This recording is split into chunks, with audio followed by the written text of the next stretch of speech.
কোনো কোনো প্রাচীন শাস্ত্র অনুসারে কুম্ভ মেলা প্রথম আয়োজিত হয়েছিল সত্যযুগে।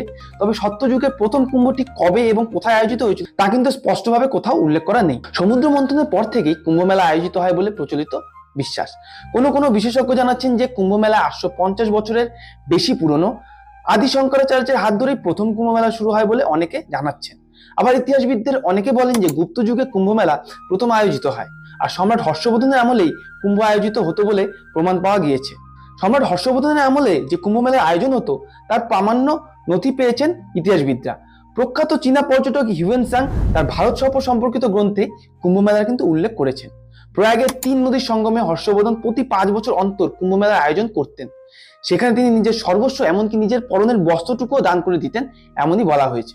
অনেকে মনে করেন যে ভারতবর্ষে মুঘল আমলের সেরা সময় মনে করা হয় সম্রাট আকবরের সময়কালকে।